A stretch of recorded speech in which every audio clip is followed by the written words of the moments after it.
लोगों को बताने वाले हैं और कैसे एडिट सभी चीज़ों के बारे में देखिए, डॉक्यूमेंट कौन कौन सा अपलोड करना है, फुल डिटेल्स आप सभी को बताने वाले हैं। तो चलिए आप सभी स्टेप बाय स्टेप पूरी प्रक्रिया देखिए। सबसे पहले दोस्तों आपको बीएसएससी को ऑफिशियल वेबसाइट पर आ जाना। देखिए अगर आप साइबर कैफ़े के माध्यम से भी सुधार करवाइएगा ना, फॉर्म तो आप फिलअप करवाए थे और आपको पता ही है कि कुछ ना कुछ आपको मिस्टेक कर दिया है, तो क्या क्या चीज़ पर आपको ध्यान देना है, सभी चीज़ों के बारे में आपको बताने वाले हैं। आप खुद से अपने मोबाइल से भी कर सकते हैं, बस आपको बीएसएससी सर्च करना है और इस तरह से आ जाएगा bssc.bihar.gov.in। ये ऑफिशियल वेबसाइट है। यहाँ पर सूचना पट नोटिस बोर्ड पर क्लिक कीजिएगा और यहाँ पर डेट देखिए, यहाँ पर लिंक है click here to edit and upload document. इस पर आप क्लिक कीजिएगा ना, क्लिक करने के बाद क्या होगा, यहाँ से एक नया वेबसाइट ओपन होगा onlinebssc.com। ये बिहार एसएससी का ही ऑफिशियल वेबसाइट है। इसी के माध्यम से एडमिट कार्ड, फॉर्म फिलअप सब कुछ होता है। देखिए हम आपको डिटेल्स में इसलिए क्लियर कर देते हैं कि आप में से बहुत सारे ऐसे होंगे जिसको पता होगा, लेकिन जो ग्रामीण क्षेत्र के छात्र रहते हैं उसको हर चीज़ नहीं पता रहता है, तो उसके लिए भी यहाँ पर जानकारी मिल जाएगा। तो यहाँ पर देखिएगा पहला जो लिंक है ना, click here to edit second inter level, यहाँ पर आपको क्लिक हेयर पर क्लिक कर देना है। अब यहाँ से ये लिंक ओपन हो गया। तो हम आप लोगों को क्या करते हैं दोस्तों, डिस्क्रिप्शन में ये डायरेक्ट लिंक दे देते हैं onlinebssc.com। ये लिंक पर आप ओपन कीजिएगा, यहाँ से आ जाएगा। डेट देखिए 18 जनवरी से आज से फॉर्म में सुधार है और 18 फरवरी 1 महीने है। तो देखिए लास्ट डेट का वेट मत कीजिए, क्योंकि आपको डॉक्यूमेंट भी अपलोड करना है, तो सभी डॉक्यूमेंट सब कुछ, और पता चले कि लास्ट में वेबसाइट काम ना करे, आपका फॉर्म सुधार नहीं हुआ और आपका पता चला रिजेक्ट हो गया, या फिर जब फाइनल सिलेक्शन आपका हो गया तो कुछ भी गलती रहेगा तो सीधे आपको बाहर करेगा, क्योंकि आयोग ने आपको यहाँ पर सुधार का भी 1 महीने का मौका दिया था, सब कुछ यहाँ पर दिया गया था, फिर भी आप नहीं किए तो आप ही का गलती माना जाएगा। तो यहाँ पर देखिए क्लिक हेयर फॉर लॉगिन का ऑप्शन है, इस लॉगिन पर क्लिक कीजिए। अगर आपको अपना रजिस्ट्रेशन नंबर, पासवर्ड नहीं पता है तो यहाँ जो दिख रहा है ना आपको फॉरगेट योर रजिस्ट्रेशन नंबर, इस पर आपको क्लिक करना है। क्लिक कीजिएगा, यहाँ पर email ID, mobile number, date of birth, ये सब डिटेल्स दीजिएगा, रजिस्ट्रेशन नंबर सर्च होकर के आ जाएगा। पासवर्ड भी नहीं पता है तो यहाँ पर फॉरगेट योर पासवर्ड, इस पर क्लिक कीजिए, इस तरह से आप जान सकते हैं। चलिए ये प्रक्रिया हो गया। अब आपका जो भी रजिस्ट्रेशन नंबर, पासवर्ड है, क्लिक हेयर फॉर लॉगिन पर क्लिक कीजिए, यहाँ पर अपना रजिस्ट्रेशन नंबर दीजिए, पासवर्ड दीजिए, कैप्चा, ये जो कैप्चा दिख रहा है ना यही हूबहू इसमें आपको फिलअप करना है। फिलअप करने के बाद क्या होगा, आपका फॉर्म यहाँ पर लॉगिन होकर के आ जाएगा। लॉगिन होने के बाद दोस्तों आपको इस तरह से दिखेगा, जब आपका लॉगिन होगा तो यहाँ पर आएगा, देखिएगा रजिस्ट्रेशन नंबर आपका रहेगा जो कि 23 से शुरू है। पर्सनल डिटेल्स यहाँ पर दिखेगा, एजुकेशनल डिटेल्स, अपलोड सर्टिफिकेट। तो सबसे पहले क्या करना है, आपको सुधार करना है। तो सुधार जो पहला चीज़ है ना, पर्सनल डिटेल्स में आपका सुधार होने वाला है। अब यहाँ से क्या होगा दोस्तों, नीचे में आपको ना पूरा अपना आपका डिटेल्स दिखेगा। सबसे पहले आपका नाम, father's name, date of birth, category, certificate details, सब कुछ आपको इस तरह से दिखेगा। यहाँ पर आपको दिख रहा है तो नेम ऑफ अप्लीकेंट, यहाँ पर आपको दिखेगा अपना नाम, जो भी आप नाम फॉर्म भरते समय दिए थे। इसके बाद यहाँ पर पूछा जा रहा है do you want to correct name of applicant, spelling error. देखिए सबसे मेन यहाँ पर ये है ना कि सिर्फ यहाँ पर स्पेलिंग यहाँ पर बदलाव हो रहा है। स्पेलिंग का मतलब क्या होता है, जैसे देखिए मेरा नाम अमित है, तो यहाँ पर अगर स्पेलिंग में आपको एम आई के जगह पर यू हो गया है तो ये आई सुधार होगा। आप चाहिएगा अमित के जगह पर हम कुछ और ही नाम, राम, मोहन, सोहन कुछ भी दे देंगे, ये नहीं सुधार होगा। तो यहाँ पर इसलिए किया गया कि ये फर्जीवाड़ा रुके। देखिए कोई भी अभ्यर्थी है तो फॉर्म भरते हैं तो उसका स्पेलिंग मिस्टेक होता है कि आई के जगह पर ए हो गया, ए के जगह पर टी, कुछ भी हो गया। लेकिन यहाँ पर ये नहीं है कि नाम ही पूरी तरह से अगर गलत है तो आपका सुधार नहीं होगा। ठीक है, यहाँ पर ये हो गया। तो स्पेलिंग त्रुटि सुधार करना चाहते हैं तो यहाँ पर यस नो का ऑप्शन है, तो यस पर सिलेक्ट कीजिएगा। इसके बाद यहाँ पर आपसे नाम पूछा जाएगा, आवेदक का नाम यानी नया वाला, तो इसमें अपना नया वाला फिलअप कीजिएगा। और ये जो फिलअप करना है ना आपको, आधार कार्ड, वोटर आईडी कार्ड, इन सभी डिटेल से कभी भी आपको फॉर्म भरते इसमें कुछ भी नाम नहीं देना है। हमेशा याद रखिए 10th सर्टिफिकेट मार्कशीट पर जो भी आपका नाम का स्पेलिंग है, चाहे गलत ही क्यों ना हो, वही आपको हूबहू फिलअप करना है। वेरिफिकेशन के लिए जब आप जाइएगा, देखिए हम आपको हर एक चीज़ के बारे में इसलिए बता देते हैं कि आज से नहीं, पिछले 5 साल 6 साल से कोई भी भर्ती आती है, खास करके बिहार से रिलेटेड, अच्छे से सभी चीज़ों के बारे में पता है कि क्या क्या चीज़ चेक किया जाता है, कौन कौन सा गलती नहीं करना है।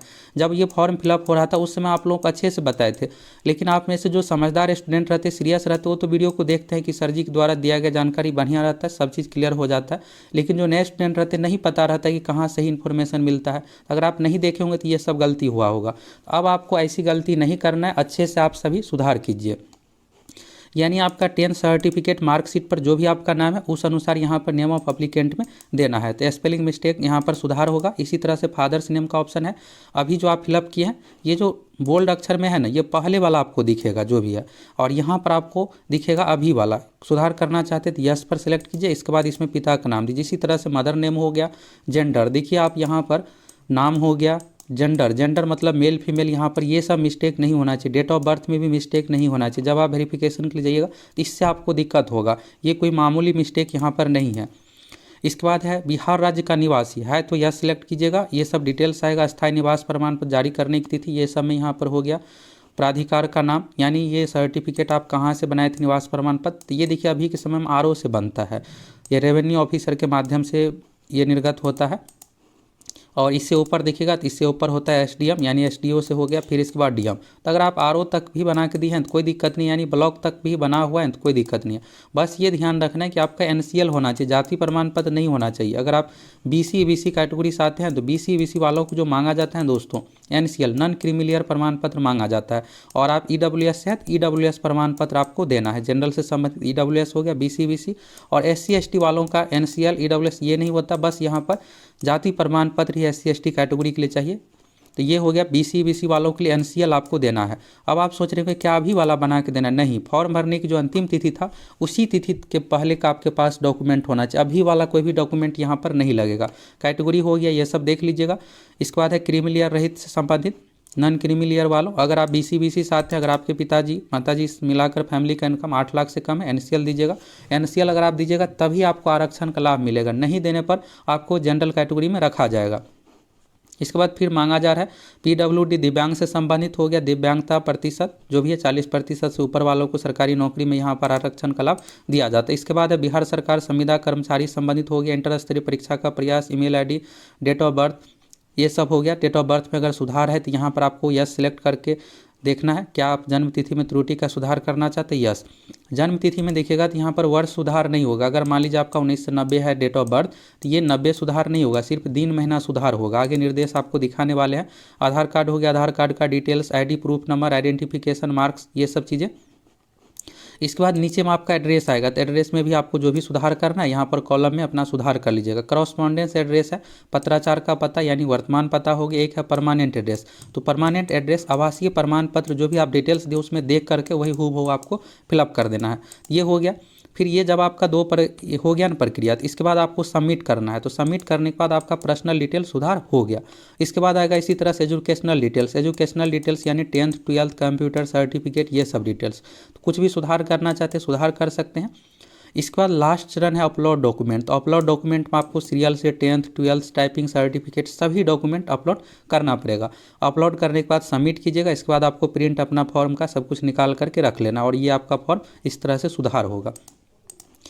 ये हुआ। अब आपके देखिए यहीं पर बात खत्म नहीं है, अब आपको कुछ और प्रक्रिया यहाँ पर ध्यान देना। देखिए यहाँ पर क्या है कि आयोग की ओर से एक नोटिस दिया गया। इस नोटिस के माध्यम से कैसे क्या क्या डॉक्यूमेंट लगेगा, क्या क्या सुधार होगा, यहाँ से आप सभी देखिए। ये देखिएगा विज्ञापन संख्या 02/2023 द्वितीय इंटर स्तरीय प्रतियोगिता परीक्षा महत्वपूर्ण निर्देश। यहाँ पर है ऑनलाइन बीएसएससी के माध्यम से लॉगिन करना है। लॉगिन का प्रोसेस आप देख लिए। अगर आपको रजिस्ट्रेशन नंबर पासवर्ड नहीं पता है तो फॉरगेट रजिस्ट्रेशन नंबर पासवर्ड पर क्लिक करके आप प्राप्त कर सकते हैं। ये भी आपको बात क्लियर कर दिए हैं। इसके बाद देखिएगा विवरण डिटेल्स। देखिए आप सुधार क्या क्या चीज़ में कर सकते हैं। पहला तो अभ्यर्थी का नाम only spelling error. Spelling error का मतलब यही हुआ कि आपका नाम वही रहना चाहिए, बस किसी में जैसे ए हो गया है या ए की जगह पर आई हो गया, कुछ इस तरह से हुआ तो ये आप स्पेलिंग मिस्टेक कर सकते हैं, यहाँ पर सुधार कर सकते हैं। ये नहीं कि आपका नाम ही चेंज हो, जैसे मान लीजिए किसी का राम नाम है और चाहेगा कि यहाँ पर हम सुधार करके मोहन कर लेंगे, ये नहीं सुधार होने वाला। यहाँ पर स्पेलिंग मिस्टेक में ये है दोस्तों, अगर ए की जगह पर यू हो गया या कुछ दूसरा आई हो गया है तो ये सब सुधार होगा आपका। ये फर्जीवाड़ा रोकने के लिए ऐसा किया गया। पिता माता का नाम स्पेलिंग एरर यहाँ पर सुधार होगा। कोटि सामान्य पिछड़ा वर्ग ये सुधार होगा। ईडब्ल्यूएस से संबंधित, एनसीएल से संबंधित। जन्म तिथि, तो जन्म तिथि में सिर्फ दिन एवं माह हेतु सुधार होगा। वर्ष मान लीजिए आपका 1990 है तो ये 90 सुधार के चाहिएगा कि हम 91 कर लेंगे, ये नहीं होगा, सिर्फ आपका दिन और महीना सुधार होगा। इसके बाद है शैक्षणिक योग्यता, प्रमाण पत्रों की तिथि, प्रमाण पत्र की संख्या। तो यहाँ पर क्वालिफिकेशन डिटेल्स में क्या था कि 10th का सर्टिफिकेट डिटेल्स और 12th का भी मांगा जा रहा था, कंप्यूटर का भी डिटेल्स, ये सब चीज़ें मांगा जा रहा था। तो यहाँ पर ये सुधार कर सकते हैं। एड्रेस में आप सुधार कर सकते हैं। एड्रेस यहाँ पर क्या करना है, परमानेंट एड्रेस में आपको आवासीय प्रमाण पत्र यानी डोमिसाइल सर्टिफिकेट जो है उसी का यहाँ पर डिटेल्स आपको देना है। निवास प्रमाण पत्र उसी के अनुसार आपका चेक किया जाएगा। इसके बाद है यहाँ पर अभ्यर्थी ऑनलाइन आवेदन के उपयुक्त बिंदु में वांछित सुधार कर सबमिट बटन पर क्लिक करेंगे। और सबमिट बटन पर क्लिक करने से पहले यहाँ पर जो भी होगा आप सुधार कर सकते हैं। जब आप सबमिट कर दीजिएगा तो फिर सुधार नहीं होगा। फिर अगला चरण एजुकेशनल डिटेल्स सबमिट कीजिएगा। पहला चरण एजुकेशनल डिटेल्स आएगा। और सेल्फ डिक्लेरेशन बॉक्स पर यहाँ पर आपको चेक बॉक्स पर क्लिक करना है, क्लिक कीजिएगा तभी आपका होगा। ये है कि घोषणा इसलिए लिया जा रहा है कि जो भी डिटेल्स हम उसको सुधार कर लिए हैं, अब हम भविष्य में सुधार इसको नहीं करना चाहते, ये सब चीज़ें हो गया यहाँ पर घोषणा आपसे लिया जा रहा है। इसके बाद देखिएगा 10th 12th typing details, computer knowledge details, कोई सुधार हो तो आप कर सकते हैं। लिंक पर क्लिक करके सर्टिफिकेट PDF फॉर्मेट में आपको अपलोड करना है। अपलोड करने से पहले आप सोचिएगा कि हम अपलोड कर दिए डॉक्यूमेंट फिर सुधार नहीं होगा। इसके बाद है ये फिर से यहाँ पर आपको 3rd चरण में सेल्फ डिक्लेरेशन देना पड़ेगा। फिर इसके बाद और यहाँ पर देखिए PDF का फॉर्म, अभ्यर्थी अपने प्रमाण पत्र को मूल रूप से स्कैन कर संबंधित कॉलम में PDF फॉर्मेट में 50 KB से लेकर 1 MB के बीच में PDF अपलोड करना सुनिश्चित करेंगे। तो ये PDF फॉर्म में आप कीजिएगा 1 MB के साइज़ का होना चाहिए। और ये मूल रूप फोटोकॉपी का स्कैन नहीं लेना है, जो मान लीजिए जैसे 10th का सर्टिफिकेट ही है उसी का आपको PDF बना लेना है फ़ोटो खींच करके, नहीं तो आप दुकान साइबर कैफ़े से भी करवा सकते हैं। और ये ध्यान रखिएगा कि डॉक्यूमेंट क्लियर क्वालिटी का इस तरह से फॉर्मेट में इस तरह से रहता है तो ये क्लियर तरीके से रहे और बैकग्राउंड में कुछ ये ना आए। आप अगर फ़ोटो खींचेगा तो सही तरीके से अच्छे तरीके से, जिससे जिस तरह से आप देखिएगा जैसे फ़ोटो कॉपी ये सब करवाते हैं तो डॉक्यूमेंट ही सिर्फ रहता है वही रहना चाहिए। और फिर इसका PDF बना करके आप अपलोड कर सकते हैं। इसके बाद हो गया अन्य प्रमाण पत्र। यहाँ पर एक मेन चीज़ देखिए, अब जैसे आपका है 10th और आप यहाँ पर कुछ और ही सर्टिफिकेट दे दीजिएगा तो ये सब काम नहीं चलेगा। यहाँ पर जो डॉक्यूमेंट आपसे मांगा जा रहा है वही डॉक्यूमेंट देना, अगर गलत दीजिएगा तो फिर आपकी उम्मीदवारी रद्द किया जा सकता है और विधि सम्मत कार्रवाई भी की जा सकती है। अगर आप दोस्तों चाहते हैं फॉर्म रिजेक्ट होने से बचाना तो जो भी यहाँ पर डिटेल्स दिया हुआ है और ये सब डॉक्यूमेंट अपलोड करना है एक वीडियो में। दोस्तों यहाँ पर ये तो एडिट से रिलेटेड हो गया। अब जो एडिट नहीं करना चाहते उसको कौन कौन सा डॉक्यूमेंट अपलोड करना है इसके बारे में भी हम आप लोगों को क्लियर कर देंगे। बस आप सभी हमारे साथ जुड़े रहिए। देखिए एक वीडियो में अगर सब कुछ पूरे स्टेप बाय स्टेप आप लोगों को बताते हैं ना तो हो जाता है वीडियो 15-20 मिनट का, तो फिर आप ही लोगों का कमेंट आने लगता है कि सर जी इतना लंबा वीडियो। फिर भी यहाँ पर जो भी चीज़ें था आप लोगों को क्लियर कर दी और भी कुछ चीज़ें देखिए। और यहाँ पर देखिएगा फाइनल सबमिट करने से पहले आपको घोषणा देना पड़ेगा, फिर आपको डॉक्यूमेंट सब कुछ अपलोड यहाँ से कर सकते हैं। और फाइनल सबमिट पेज पर आप प्रिंट अपडेट एप्लीकेशन फॉर्म और प्रिंट ऑल एप्लीकेशन फॉर्म इस तरह से है। पेमेंट स्लिप, देखिए पेमेंट इसलिए है कि अगर कैटेगरी मान लीजिए आपका चेंज होता है, आप मान लीजिए यहाँ पर ये है आप पुरुष है लेकिन गलती से यहाँ पर महिला सिलेक्ट कर दिए थे तो महिलाओं का फी कम था तो अब पुरुष अनुसार आपको पेमेंट देना पड़ेगा। तो ये सब है कैटेगरी मिसमैच ये। अब अगर मान लीजिए आप दिव्यांग नहीं है और फॉर्म भरते इसमें आप DQ यानी दिव्यांग दे दिए थे तो फिर आपका पेमेंट तो लगेगा नॉर्मल अनुसार, तो उस कंडीशन में आपको पेमेंट भी करना पड़ेगा। ये हो गया। और यहाँ पर आप 11 दिसंबर 2023 तक, यानी फॉर्म भरने की अंतिम तिथि 11 दिसंबर 2023 तक था, पहले 11 नवंबर था फिर बढ़ा के दिसंबर किया गया, तो 11 दिसंबर तक क्या ही डॉक्यूमेंट यहाँ पर वैलिड है। और यहाँ पर टाइपिंग से रिलेटेड देखिए अभी इन्फॉर्मेशन दे दिया गया, तो आप सभी अभी से प्रैक्टिस करते रहिए। हिंदी टंकन का देखिएगा मंगल फॉन्ट है और टाइम्स न्यू रोमन फॉन्ट यहाँ पर रेमिंगटन गेल कीबोर्ड लेआउट का प्रयोग किया जाएगा। तो ये चलिए छात्र हित में बहुत बढ़िया है। अभी से आप सभी टाइपिंग कीजिए, टाइपिंग सीखिए। टाइपिंग से रिलेटेड देखिएगा अच्छा खासा पोस्ट है, 7000 पोस्ट ऐसे है जो बिना टाइपिंग वाला है और बाकी टाइपिंग तो अभी जो भी नया सीट और ऐड होगा ना 2-4 हज़ार और सीट ऐड हो सकता है, तो ये सब टाइपिंग वाला ही रहने वाला। टाइपिंग सीख लीजिएगा तो लगभग आपको 10 नंबर यानी 10 क्वेश्चन कम पर ही आपका रिजल्ट हो जाएगा। तो अभी आपके पास समय है, आप टाइपिंग ज़रूर सीख लीजिए अगर नौकरी चाहिए, कम नंबर पे चाहते हैं कि फाइनल सिलेक्शन हो जाए। वांछित सुधार करने के बाद आप सभी फाइनल प्रिंट यहाँ पर निकाल सकते। ब्राउजर से रिलेटेड सेटिंग था, यहाँ पर देख लिए। तो यहाँ पर दोस्तों आप सभी को full A to Z process के बारे में देख लीजिए।